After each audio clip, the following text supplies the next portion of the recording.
Allez, les enfants. Au rintré, vous mettez un cercle comme d'habitude. Ils vivent dans les Hauts-de-France, tous ou presque sont nés en Picardie, mais aucun ne parle le picard. Bonjour chez les enfants, Chavoti. Chavot, j'ai faim bien, je suis fin contente. C'est donc à l'école qu'ils découvrent la langue régionale. Qu'est-ce qu'il disait l'ernard, nif. Puisque la langue picarde n'est pas reconnue par l'éducation nationale, donc en fait on biaise pour pouvoir intervenir en milieu scolaire, c'est-à-dire qu'on propose des projets culturels en picard pour que les enfants puissent entendre parler picard à l'école. Et c'est quoi déjà archiner au niveau du repas? C'est manger, mais c'est quel repas précisément? Chez le goûter. Donc nos renards, il est en train de rechiner. Il voulait faire son petit goûter, d'accord? Apprendre des mots simples à partir d'une interprétation d'une fable de La Fontaine en picard, c'est le défi que lance l'Agence régionale de langue picarde aux élèves en seulement 8 séances. C'est très frustrant parce qu'on ne peut pas aller au bout d'une démarche, on ne peut pas rentrer dans un apprentissage de la langue comme nous, on souhaiterait pouvoir le faire. On est vraiment donc sur du superficiel, sur une initiation, une découverte des sonorités, de certains mots qu'ils peuvent déjà entendre, mais surtout pas sur un apprentissage tel qu'on peut apprendre à l'école l'anglais ou tel que les Bretons ou les Corses ou les Alsaciens ont la chance de pouvoir apprendre leur langue régionale à l'école. Ça a deux sens, le mot loc en picard. Soit, effectivement, ça peut dire des vêtements dont on n'a pas pris soin. Et puis aussi, le premier sens, une loque, c'est un chiffon. D'accord?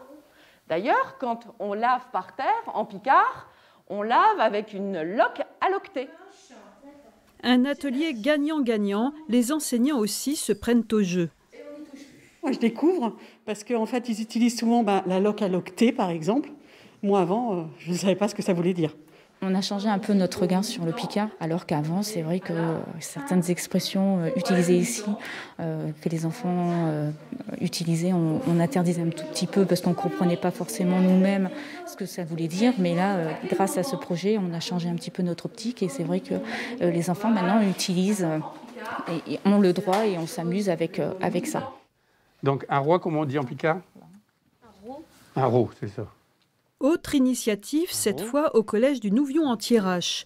Tous les lundis depuis 2008, Jean-Marie Braillon anime un club de picard ouvert à tous les collégiens. Il leur fait découvrir tout ce qui fait la richesse de cette langue, mais aussi de cette culture, et ce, sous toutes ses formes. Rébus, recettes de cuisine ou encore jeux traditionnels, comme ici, le jus de pièche. Donc, on jette estio, là. Et après, on jette les pièges, comme ça. Alors, celui qui a la pièce la plus proche, il marque 1 point. S'il touche le tio, comme ça, il marque 2 points. Si un autre arrive à chevaucher celui-là, il marque 10 points.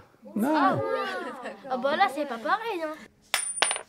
Est-ce que c'est une langue que tu parles chez toi ou que tu as entendu parler? Non, j'ai juste entendu parler, mais pas chez moi.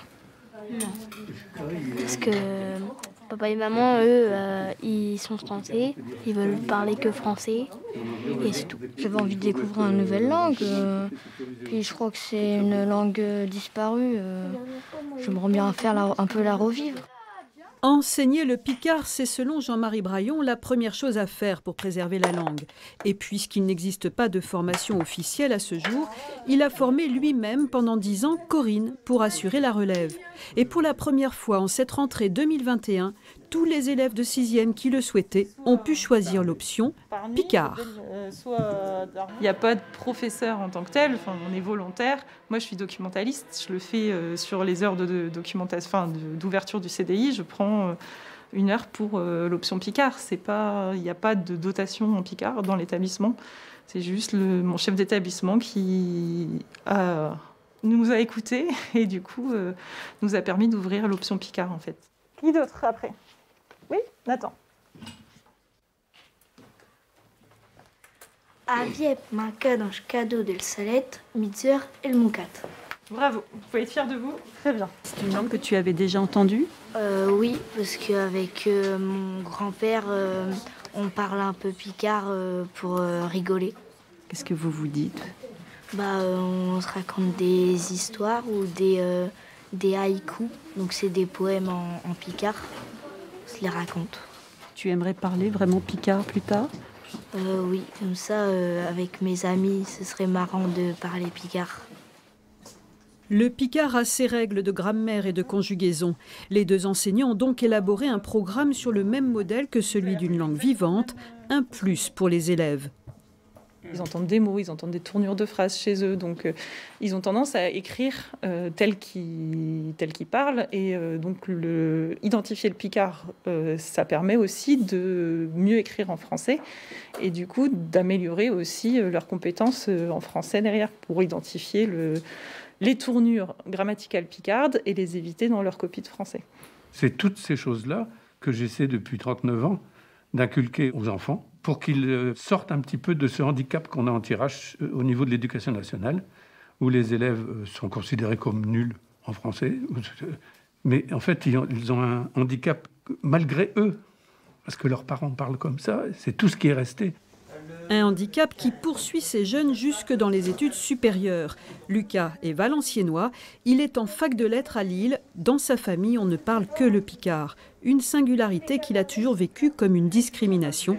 Aujourd'hui, il revendique ses origines et a choisi de suivre un cours d'Esther Béouir qui propose un module sur le picard. Dans ma famille, on a toujours pensé que c'était quelque chose de... On a toujours eu cette hostilité en fait de la part des autres. Surtout de la part des personnes qui ont ce langage dit académique de la France, des personnes, on va dire, érudites. En fait, c'est des moqueries, mais bienveillantes, en fait. Ça a toujours été ça. C'est sûr que toute ma vie, je pense que j'ai eu cette recherche à l'adaptation à la langue académique. Bien que maintenant, mon avis a totalement changé. Je pense que il n'y a pas de norme dans la langue, en fait. Un dialecte, c'est tout aussi normal que la langue française académique. Pour les étudiants qui arrivent ici à l'Université de Lille, je pense que beaucoup arrivent avec une forme d'insécurité linguistique par rapport à leur identité de locuteur du français. Et je trouve que montrer qu'avoir un ancrage régional dans sa pratique linguistique, c'est légitime. Que des romans avec des termes régionaux ne sont pas forcément discrédités, quoi. On a le droit d'utiliser la langue dans toutes ses richesses. Les spécialistes en la matière insistent sur le fait que le picard n'est pas une déformation du français ou un dialecte, que c'est bien une langue à part entière. Le picard n'est plus enseigné à l'Université de Lille depuis 20 ans. Seul reste le cours à option proposé par l'enseignante belge.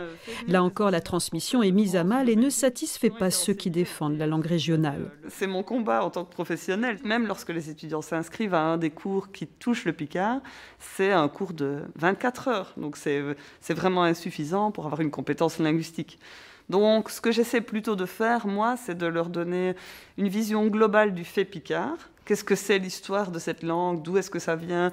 Comment est-ce que ça s'est développé au fil du temps en relation avec le français?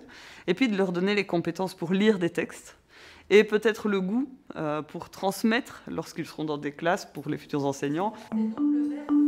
Ratifiée en mai 2021, la loi Molac vise à la promotion des langues régionales dans 3 domaines, le patrimoine, les services publics et l'enseignement. De ce côté-là, les acteurs n'attendent plus que le feu vert de l'éducation nationale pour assurer la transmission.